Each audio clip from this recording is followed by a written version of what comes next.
Let's talk about one of the biggest, most stressful decisions any growing business has to make: where to expand. It feels like a gamble, right? But what if you could turn that gamble into a science? Today, we're going to break down exactly how to do that. So, you've done the hard work. You've built an amazing business. You've got a formula that works, and your customers love you. You're ready to grow. But then comes that one massive question. Where exactly do you open up next? For most people, this decision is all about gut feelings, maybe a tip from a friend, or just grabbing a lease that looks good. It's a huge roll of the dice with your money and your future, and honestly, that uncertainty can be pretty paralyzing. But what if we could totally flip that script? We're about to walk through a method that takes all this messy, complicated map data and turns it into a clear, simple growth plan. It's all about replacing that guesswork with some serious, data-backed confidence. So, how does this all work? Well, the first step is to build what I like to call a business scoreboard. The idea is to take a regular map and turn it into a level playing field, where every single possible location can be judged fairly against the others. It all starts by defining your area of interest, or your AOI. It's simple, really.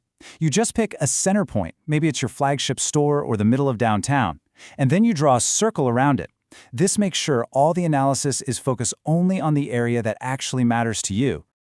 Okay, next up is a process with a slightly fancy name: tessellation. But don't let the word fool you. The idea is easy.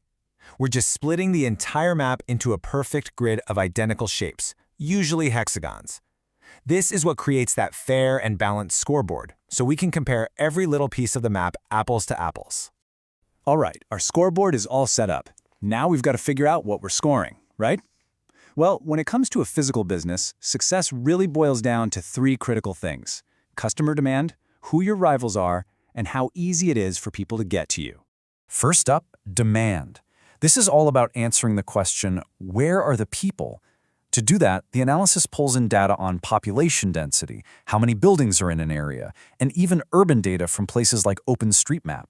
It's a really smart way to pinpoint exactly where your potential customers are hanging out. Of course, where there are customers, there are usually competitors. So this step scans the area for businesses that are just like yours, using data from Google. And it doesn't just count them, it actually measures how strong they are by looking at their ratings and, this is key, how many reviews they have. And what this does is it basically shows you two totally different scenarios. You might find a crowded market, a real red ocean where you'd have to fight tooth and nail for every single customer. Or you might find an open market, a blue ocean of opportunity that's just waiting for a business like yours to show up. And the third piece of the puzzle is accessibility. A location could be perfect, but it's useless if people can't actually get there. This score looks at how close a spot is to everyday places like schools, bus stops, and offices. A high score here means you're right in the middle of the action, making it super easy for customers to make you a part of their daily routine. Okay, so this is where it all comes together. We've built our scoreboard. We've scored every single area on demand, competition, and accessibility. Now, let's combine those scores and find the real opportunity hotspots. And it all comes down to this really simple but incredibly powerful formula. We take all that potential from demand, we subtract the threat of competition, and then we add the bonus points for great accessibility. What you're left with is a single, clean opportunity score for every little hexagon on our map. So let's make this real. In a project for a local coffee chain, one area came back with an opportunity score of 0.85. Now, on a scale from 0 to 1, that is an extremely strong signal that you found a prime location.